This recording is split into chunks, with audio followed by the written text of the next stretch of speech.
Hello, everybody. Adrian Plass here, Yes, and Bridget, hello. and this is number 57 It is of Sounding the Shallows. sounding the shallows, nearer and nearer to the shore, maybe. I don't know. We had a very amusing or interesting email, didn't we? Well, we did. I don't know week. if any of you were listening to us last week, but we were on our holiday. We like saying that. We say it to a lot of people that we were on holiday, and we were with our daughter, son-in-law, and grandson. And we were talking about we talked about a few parables, didn't we? And about one of them being that he's desperately, at the age of 5 months, desperately keen to move forwards. So he lies on his front and he thrashes around like mad and ends up going backwards, further and further away from the prize in his attempt to move forward. And somebody emailed us to say the most extraordinary thing had happened at a baby nursery once, that a baby learning to crawl, actually getting to the point of crawling, discovered that he could crawl backwards, and all the other babies in the nursery also crawl backwards. This person said it had never been seen before, never been seen since, and clearly was an example of strong leadership. Yeah. Goodness knows what that baby is going to do when he grows up. Rule the world, perhaps. Rule the world backwards. Yeah.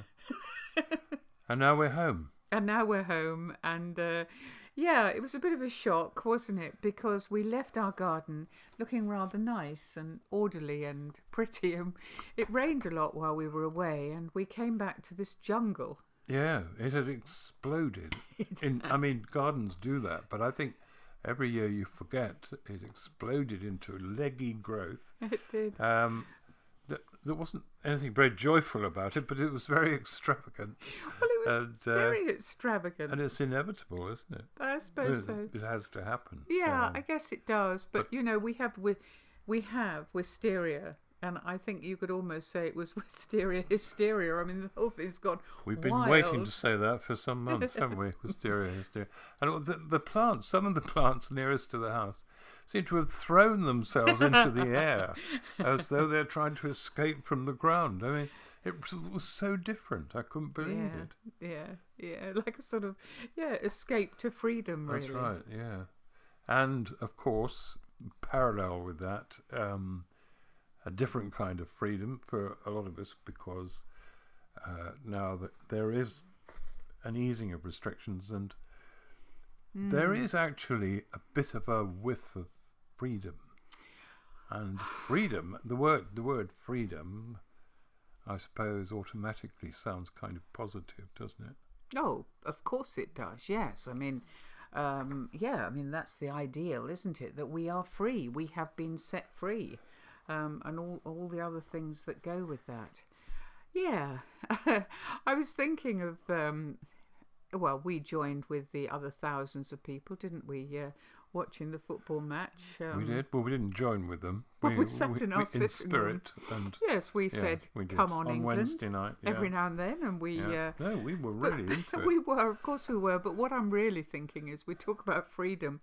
It's like they've been people all over the country had just been let off something.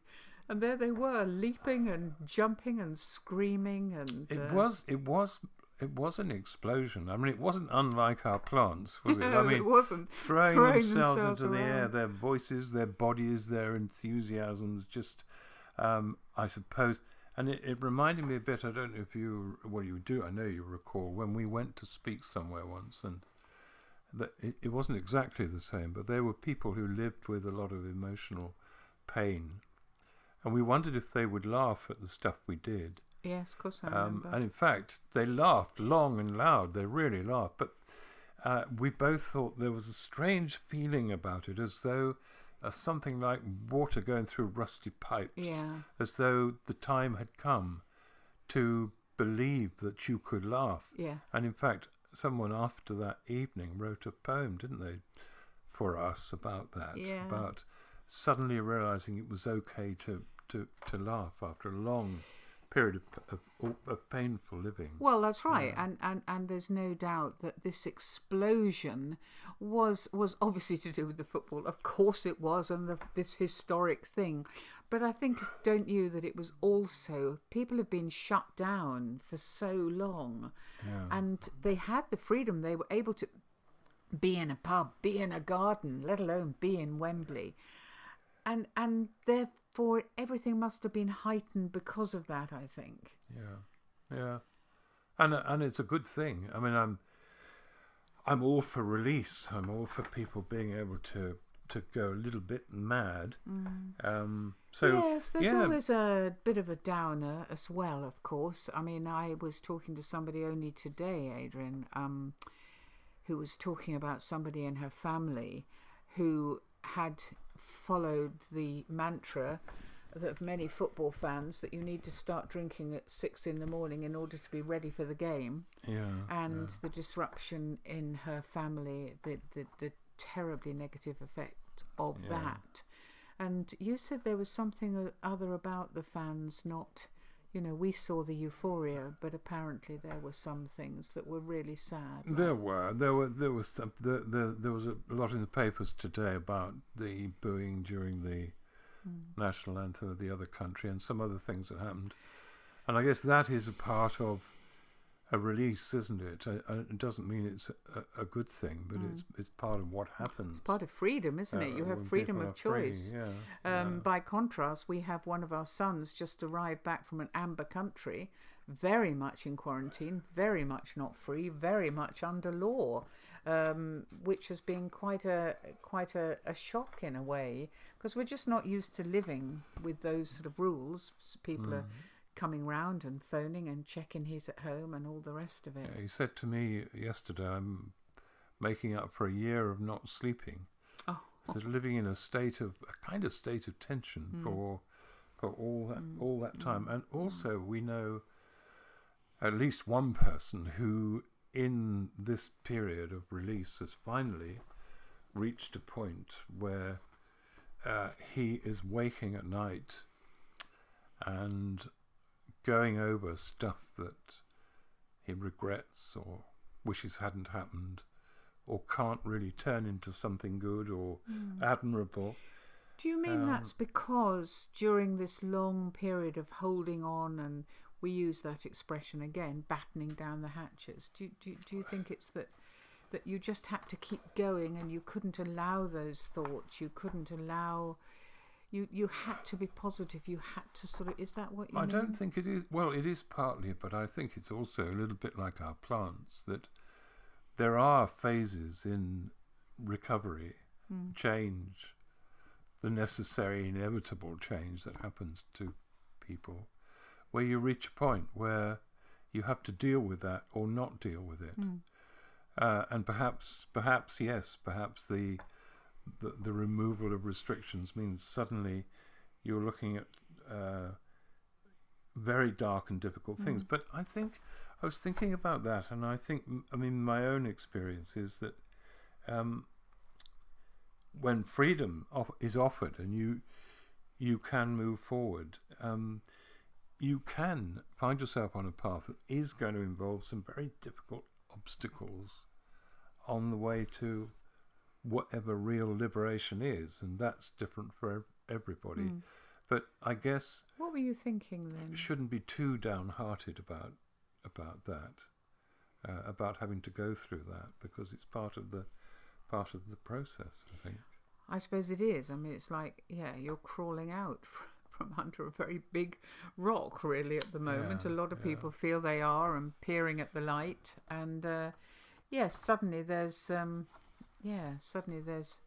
rather a storm going on in some people, and also grief. I mean, a lot of people didn't, I think we were talking about this a week or two ago, maybe postponed allowing themselves to fall to bits, because they had to keep going, and they had to be strong, and they had to be good, and they had to be positive, and they've been on their own. Yes, absolutely.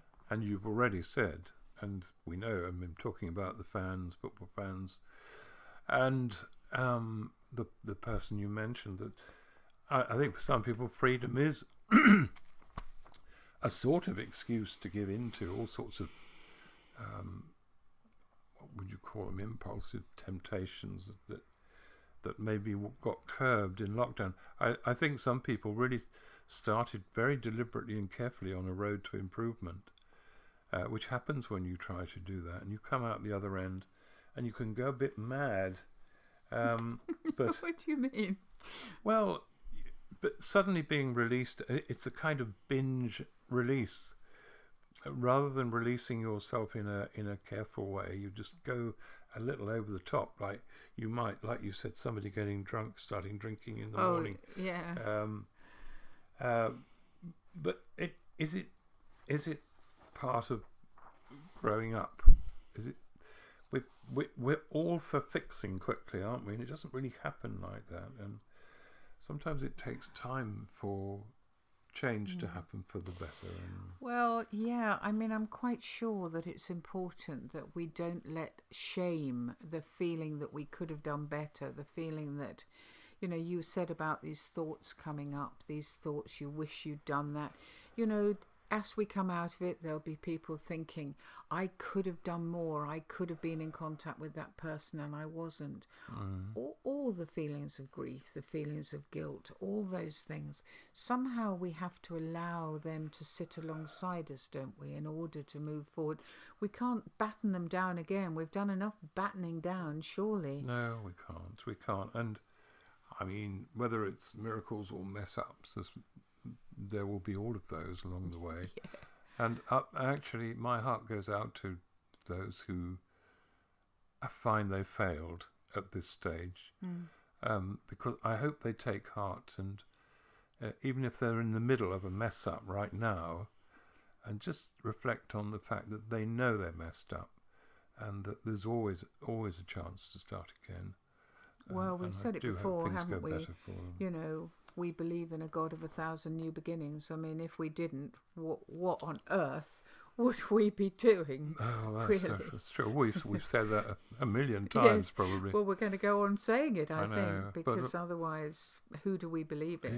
Yeah. If we don't believe in a God of 1,000 new beginnings, the opportunity to start again and to take all our failings with us, but move towards something. It all feels a bit... And that also applies to those who care and love those people, isn't it? That it's hard to take and to deal with sometimes. So for all of them and all of us, let's just stop quietly for a bit and just think about the fact that we're not necessarily going to go on failing, that things can change. They really can. Of course they can. I was talking to somebody today, Adrian, who said that he is absolutely determined. He's in his 80s and he's absolutely determined to live the next bit of his life as I don't know, as energetically, I suppose is the word, as he can. He said, COVID has stolen from me 18 months of my life, and I don't have that many years to be stolen now. So I'm going to make sure that the next bit, I'm going to be me. And I think all of us could feel a bit more like that. Do you think that? We? Do you think we've had a year and a half stolen by COVID? Oh gosh, Adrian, that's a huge question. I certainly think we've been dampened by it, I think that the first, lots of people have said this, and I think I feel it too, that first part of the whole horrible thing, we were all in it together, we were all there, we were all fighting, we were banded together by it, we clapped the NHS. The applauding on the doorstep days. We did jigsaws, we did macrame, we did whatever it was, we were going to get through it. And then after Christmas, going into January and February, a dullness, which often happens anyway in January and February, but a sort of dullness came over all of us, and that's where I think these feelings of failure started creeping in, and a feeling of, and some very big questions as well as to what was left of what we believed, and we've talked about freedom and what Jesus said. And Jesus said there are only 2 commandments now, didn't he? To love God with all your heart and to love your neighbour. Well, most of us will probably look at that and think, well, I haven't quite done either. Quite. Well, yeah, I haven't quite done either.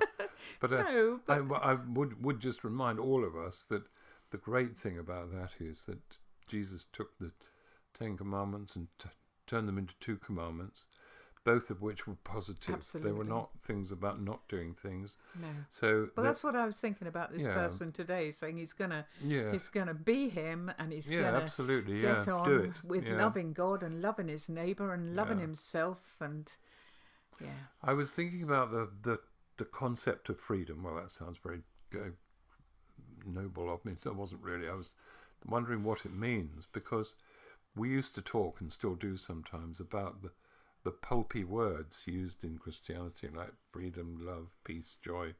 And they're used so often, and so perhaps very often without really thinking about them. But I'm just asking myself, what does it mean? Because Jesus said, it's one of the few verses we know, isn't it? John 8:32 said that you'll see the truth, and the truth will set you free, right? yeah. So if the truth sets you free, what are you talking about? Well, years ago, someone who ought to know said to me that you can also translate that word as reality will set you free. And therefore, you will be anticipating and preparing for things that are easy, things that are difficult, things that have to be tackled, things that are wonderful, Yeah. things that come close to destroying you. Yeah. Those are on the path of Yeah. reality. It's very important, this, isn't it? Because it's very easy to think truth will set you free. What is this great truth that I haven't yet reached, that I haven't understood? Some airy fairy wafting around. So to translate it as reality, the real things, the things that happen when you get up in the morning, the way you are with those, and the way you allow those into your, I don't know, I'm going to use an even worse, to your faith journey. Your But you faith know, journey. I know, but you Yes. know what I mean. No, I do. Yeah. Allowing those things, the real things, the gritty, gruntly things, Yeah. the real. Freedom is. I wrote this down this morning because I wanted to try and end up with, not this, but end up with myself saying something that, if you say to yourself, freedom is the gateway to what has to happen, or what needs to happen. It's not the gateway to gathering it all up and everything being all right. It's the gateway to beginning to deal with your life, to actually expect and deal with the things that come towards you, and perhaps are not easy, and to really enjoy the things that are good. To really, really try to love life in that And that's sense. in yourself as well, surely, to enjoy the bits that are all right, you know. Yeah, absolutely. Not just enjoy your breakfast, but enjoy the things you do that are helpful. Yeah. The moment when you were kind, the moment when, and allow yourself maybe to be pleased that Yeah. you thought of that at the time you did, or you didn't say the thing you could have Yeah. said. Let yourself. How many times a day do you think you are going to say something and don't? I think there's quite a lot. Well, we do. I mean, yeah. Yeah. I was thinking of Jesus too in Gethsemane at that time. And I read a book the other day by a Christian, yesterday I did, saying that you only have to be a believer and you will experience joy all the time. Yeah. And Well. in Gethsemane, Jesus was in a terrible state, whatever anyone says. I mean, read it. And like the garden going berserk, everything was flying everywhere. Yeah. And in that chaos of change, the best thing in the world was waiting to happen. So that particular gateway that Jesus had to go through, even though he asked if he could be let off, if the growth hadn't happened, if that change hadn't come, then we would not be receiving what God has given to us. Yeah, and interestingly you say that, Adrian, because I'd never thought about it until this moment. But everything, you know, we tend to assume Jesus to be a bit of a finished article when he arrived almost. But actually, if we really believe in growth, maybe, just maybe, Jesus couldn't quite have hung on at that point if it wasn't for everything he had become as a man up to that point. Because it was as a man he had to say yes to the next bit, wasn't it? It wasn't Everything as he God. achieved was as a man. Most was as a man. So all the little Yeah, battles, yeah, all the little yeah, that's right. temptations, all the Yeah. times when he could Yeah. have, he could have brought in the power and didn't. Yeah. Maybe all of that. So maybe everything, like you're saying, that happens to us is part of this growth, Yeah. so that we can. It's not always easy to see that, No, but I think jolly you're isn't. right. Anyway, I am missing the garden as it was, because I loved it. I loved the poppies. I loved the way the flowers were. Now it's a sort of green jungle again. Yeah, well, there was a But- lot of rain and a lot of wind. But It'll come back. I saw you the other day popping the poppy seed containers and spreading them around, and those seeds are already in the earth. They are, darling. And next year they'll come up, They and will. we'll have our garden back again They will. as it was. And the roses are about to come out. They may be a bit bedraggled, but they will come. I like a bedraggled rose. It's very sad, but very What do you beautiful. mean you like I a didn't bedraggled? know. I'll show Well, you a one. I don't rose. think you'll like I it as do. much No, as I love it. A rose in the rain. Trying to be a rose. Just about succeeding. Yeah. Anyway, we And must on go. that extraordinary note. I'll say goodbye to all your bedraggled roses and the ones Oh, who dear. have survived. I'm glad we've all survived. Don't give up. No, Don't give up. absolutely not. And we'll talk to you again next See you week. next week. Bye bye.